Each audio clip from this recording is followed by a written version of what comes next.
Kwa mara ya mwisho alipoweza kuonekana Mama Suluhu Hassan Samia, rais wa Tanzania, ilikuwa ni tarehe 29 alfajiri, ambapo alitokezea kwenye vyombo vya habari mida ya saa 5 alipoonekana yuko zake pale Dodoma kwa minajili ya kufanya ile ambayo anaita haki ya kidemokrasia yake ya kupiga kura. Na hivi leo baada ya kuidhinishwa kwamba yeye ndiye aliyechaguliwa kuwa rais na kiongozi wa hino hatamu mpya ya uraisi baada ya uchaguzi wa mwaka wa 2025, hino ndio hotuba yake ya mwanzo aliyoweza kuiongelelea na kukashifu baadhi ya vitendo vilivyoweza kutokea nchini Tanzania.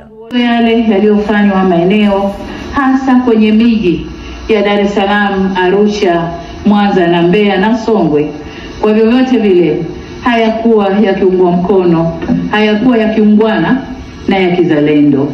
Mzalendo hujenga nchi na sio kubomoa nchi iliyojengwa kwa nguvu na jasho la wananchi. Serikali inalaani na kukemea vikali matukio yale.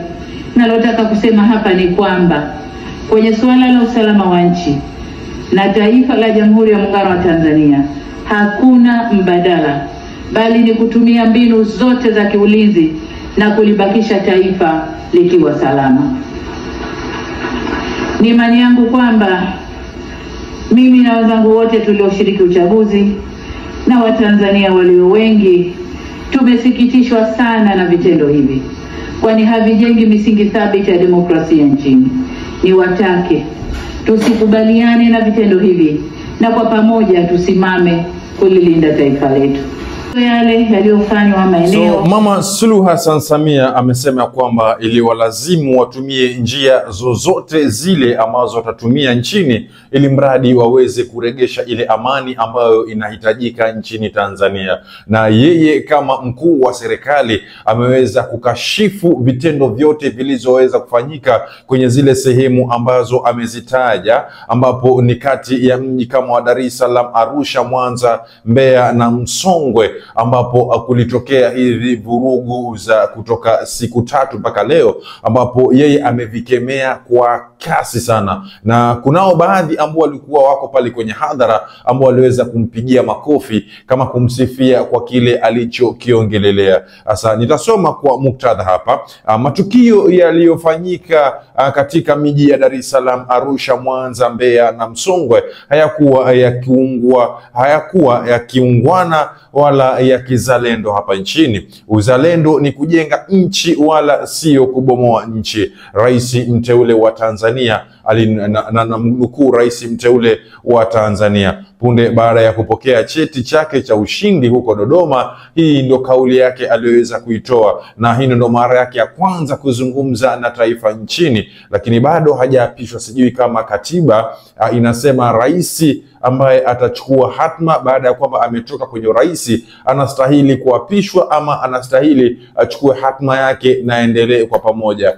Wale waliofahamu hiyo sheria mtanekea hapo kwenye comment ili tujuzane tu kwa makini na zaidi. So ladies and gentlemen, kuna jambo nataka tuongelelee hapa sote kwa pamoja kulingana na hichi alichokiongea huyu Rais Samia hapa. Tutampa heshima yake kwa sababu wenyewe wanasema kwamba asiyekubali kushindwa si mshindani. Lakini Rais Samia Suluhu Hassan kuna vitu alivyoviongelea ambavyo nataka tuvizingatie leo, ambapo jambo la kwanza alilongelea ni kwamba yeye amesema kwamba iliwabidi kama serikali na vyombo vya ulindaji usalama nchini watumie njia yoyote ile kwa hali yoyote ile ili mradi wahakikisha kwamba wamethibiti amani iendelee kudumu ndani ya nchi. Nataka kukuulize, ni njia gani unadhani ya kwamba ziliweza kutumika na serikali ili kudumisha ile amani ambayo ilikuwa inaonekana imepotea nchini? Utanijibu kwenye comment section hapo, baada ya kwamba habari tofauti zimeweza kutokea,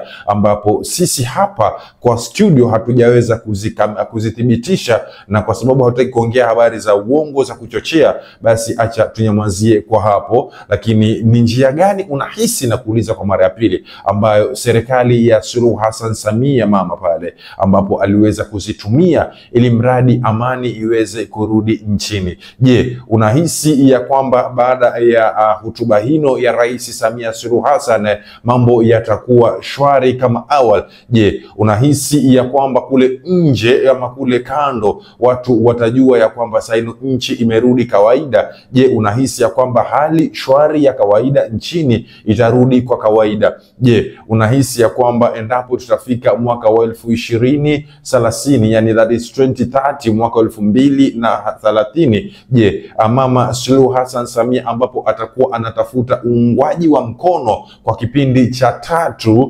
ambapo yeye ametawala kipindi cha kwanza ambacho kilikuwa cha Magufuli alipotawala miaka yake 4 ya Magufuli, na sasa atatawala miaka yake 5, na vile vile atakuwa ana uwezo wa kurudi na kutafuta uungwaji wa mkono ambapo atatawala kwa miaka 5. Nikuulize, je, unahisi ya kwamba vurugu hili litatokea tena ama unahisi mambo yatakuwa shwari?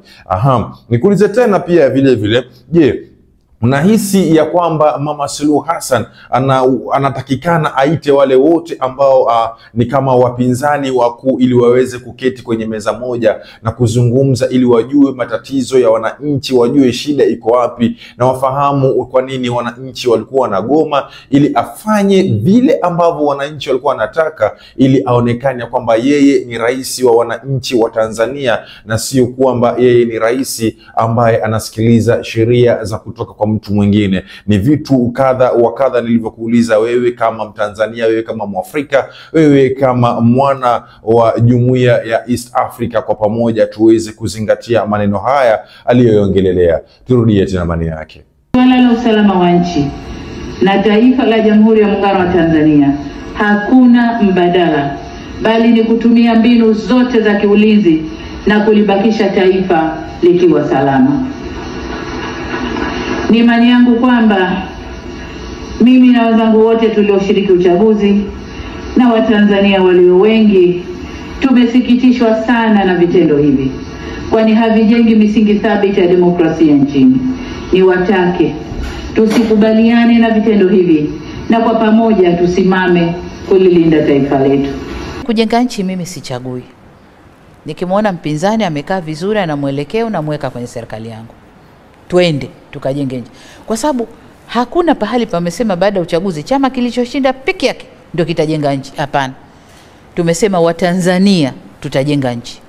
So Mtanzania yoyote mwenye ideology yoyote ya kisiasa, kama ni mzuri, anaweza kudeliver na kuleta yale ambayo wananchi wanataka, mimi namtumia tu, na muingiza kwenye system zangu, twende namtumia. Kwa hiyo nataka waje tukae tuone tunakwendaje na hili. Tunakwendaje na hili.